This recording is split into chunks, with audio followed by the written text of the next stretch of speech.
Allez Phoenixou, ici le Phoenix.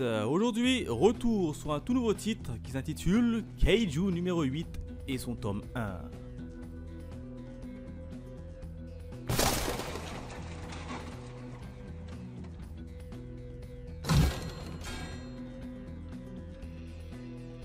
Comme d'habitude, présentation de la fameuse jaquette de Kaiju numéro 8 avec un petit monstre qui ferme le poing sous un fond rouge qui est plutôt sympa, hein. Et quand on ouvre bien évidemment le manga pour avoir la jaquette en entière, et ben regardez ce qu'on a. On a le Kaiju qui est totalement sur les deux faces, donc ça fait c'est plutôt sympa, hein. Quand on ouvre, on a deux pages, même trois pages en couleur, avec notamment une page assez jolie, hein, quand même, hein. Tu rencontres bien déjà dans l'univers que tu vas évoluer rien que par la page en couleur, hein, l'univers de monstres avec les carcasses de monstres, etc. Donc c'est plutôt sympa. En termes de bonus, eh ben les bonus on n'a pas des masses, hein, puisqu'on a à part la page en couleur, les trois pages en couleur, et puis également des présentations de nos personnages principaux, hein, dans le manga, hein. Genre on a une espèce de croquis du personnage, et ici on a sa vie qui est racontée juste ici. Alors ça ils l'ont fait trois fois, hein, pour trois de nos personnages. Ainsi également quand on tombe la jaquette plastifiée, et ben directement sous la couverture, et ben on a des espèces de mini bandes dessinées. On retrouve notamment ici notre personnage principal, et derrière on a d'autres personnages dans une mini bande dessinée, histoire de nous un peu divertir. Donc c'est plutôt sympa. Il y a quand même pas mal de bonus. Bon, à part ces bonus là, il n'y a pas de mini bande dessinée à la fin. Et puis c'est tout. Voilà ce que je pouvais dire en tout cas sur la jaquette de Kaiju numéro 8. Maintenant on va passer directement à la partie review. Allez, qu'est-ce qui s'est passé dans ce tome, dans ce tout premier tome? Et ben déjà, il y a environ deux événements qui s'est passé, mais bien évidemment, je vais partir sur le premier événement et on va vous raconter tout simplement l'histoire de Kaiju, hein. Qu'est-ce que Kaiju raconte? Et ben si vous préférez, Kaiju c'est dans un monde d'aujourd'hui où vivent des humains qui sont en proie à des monstres, hein, des monstres qui sont appelés, et ben justement, qui sont appelés les Kaiju. Alors les monstres ils viennent d'où? Ce sont des monstres qui viennent d'un coup sur la planète Terre et qui pulvérisent tout sur leur passage. Par-delà de ça, il y a une unité qui est chargée de les tuer, hein. Ce sont les unités anti-Kaiju qui sont chargées de les buter. Donc voilà à peu près le speech de départ. Et nous on va suivre qui? Eh ben on va suivre dans un premier temps trois personnages principaux, hein. Le premier, Kafka, qui est un simple nettoyeur de Kaiju, hein, si vous préférez. Quand il y a un Kaiju qui arrive sur la ville, eh ben, il est éliminé par l'unité anti-Kaiju. Et bien évidemment il faut des personnes qui nettoient les villes des traces des combats, etc. Et ben c'est le rôle de Kafka. Kafka qui est un nettoyeur et qui a pour mission tout simplement de nettoyer et de retirer toutes les carcasses de Kaiju une fois qu'ils ont été abattus. On suit également un autre personnage qui va s'appeler Miwa Hashiro, qui elle est une commandante d'une unité des anti-Kaiju, et on va apprendre par-delà de ça, par-delà leur échange, que ce sont des camarades d'enfance, Kafka et Miwa, mais ils ont totalement pris des chemins différents, et on en apprendra un peu plus sur leur passé. Et enfin il y a un troisième larron dans tout ça qui s'appelle Reno Ishikawa, qui est une toute nouvelle recrue au sein de l'entreprise de nettoyage de Kafka, qui lui a pour objectif tout simplement d'intégrer l'unité anti-Kaiju. Donc voilà à peu près les protagonistes de cette histoire qui vont tout simplement interagir ensemble.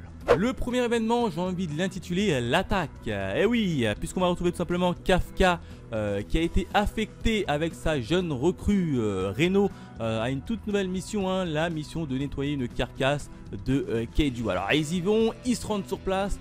Et puis tout d'un coup, t'as Kafka qui essaye d'apprendre les ficelles du métier à Reno, hein, mais Reno qui est un peu distant, puisque lui, il a vraiment pour objectif d'intégrer la faction des combattants anti-Kaiju. Donc il est juste là pour un peu attendre, en attendant qu'il passe l'examen, si vous préférez. Donc du coup il prend un peu Kafka, qui est là depuis longtemps, qui a raté plusieurs fois l'examen. Kafka, il le prend un peu de haut. et ça a tendance à l'énerver un peu et les deux ne s'entendent pas réellement bien. Jusqu'au moment où il y a un Kaiju qui arrive, qui fait son apparition et qui menace tout simplement les nettoyeurs qui étaient sur place en train de nettoyer tout ça. Et ben là, qu'à cela ne tienne, t'as Kafka qui n'hésite pas une seule seconde à aller sauver et aider son partenaire, hein, le jeune Reno, hein, qui lui-même il est en train de le critiquer. Et ben, il n'hésite pas directement à aller le sauver et à le pousser pour éviter que le nouveau Kaiju qui vient d'arriver sur place le bouffe. Voyant ça, les deux ils sont pris à... Eh ben, ils sont coincés dans un petit coin et il a fallu l'intervention de Miwa qui intervient avec son unité anti-Kaiju pour pulvériser le tout nouvel Kaiju qui a fait son apparition. Et là, et par-delà de ça, eh ben, on voit que grâce à ces petits moments de peur, t'as Kafka et Reno qui se sont un peu rapprochés et Reno reconsidère un peu plus Kafka comme étant plus son mentor, et là franchement il le remercie parce que sans lui, très honnêtement, Reno serait plus de ce monde aujourd'hui. Donc petit moment de peur, petit moment d'attaque où on a Reno et Kafka qui s'entendaient pas bien, mais il a fallu une petite attaque de Kaiju et une petite entraide mutuelle pour que les deux commencent à s'apprécier et à se respecter. Le troisième événement, j'ai envie de l'intituler Métamorphose. Et oui, hein, puisque à la suite de cette attaque assez violente, on a Kafka et Reno qui vont se retrouver tout simplement à l'hôpital. Et par-delà de ça, on va voir une espèce d'un petit Kaiju assez miniature qui va entrer dans le corps de force de Kafka et qui va tout simplement le transformer en Kaiju. Un monstre assez redoutable qui est d'ailleurs sur la jaquette. Et bien évidemment, vu qu'on a Reno et Kafka qui sont dans la même chambre, et ben Reno va tout de suite s'en apercevoir et va dire mais qui es-tu? Et là Kafka il va dire c'est moi, tu me reconnais pas, etc. Et par-delà de ça, Kafka devra apprendre à maîtriser le Kaiju qui est rentré en lui, hein, qui lui permet de se métamorphoser. 2, à évidemment maîtriser également sa toute nouvelle puissance. Et enfin 3, il devra cacher l'existence même qu'un humain peut se transformer en Kaiju à tous les autres, hein, à l'excepter de Reno qui lui est déjà au courant bien évidemment. Donc c'est plutôt sympa, c'est plutôt marrant. Donc là on va avoir un aspect sur plusieurs tableaux, hein. Comment va-t-il faire pour esquiver, pour cacher tout ça, d'autant plus que vu qu'il est un peu pris de panique, il va essayer de s'enfuir de l'hôpital, ce qui va créer un moment de panique dans la ville.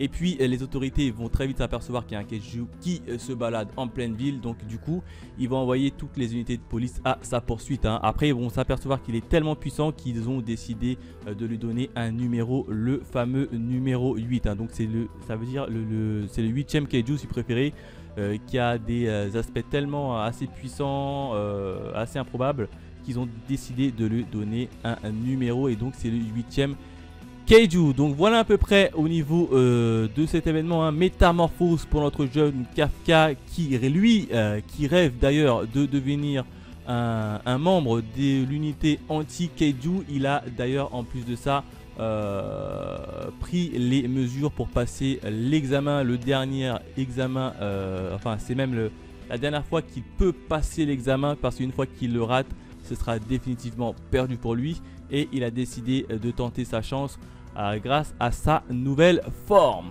Enfin le dernier événement, j'ai envie de l'intituler l'épreuve. Et oui, puisque notre jeune Kafka et Reno ont pour but d'intégrer l'unité anti-Kaiju, et on va apprendre qu'ils ont tous les deux réussi le fameux concours écrit, hein. Une fois que le concours écrit est réussi, il faut qu'ils passent maintenant l'épreuve physique. Et comme dans tout shonen, hein, il y a une petite épreuve physique et donc il y a forcément des concurrents.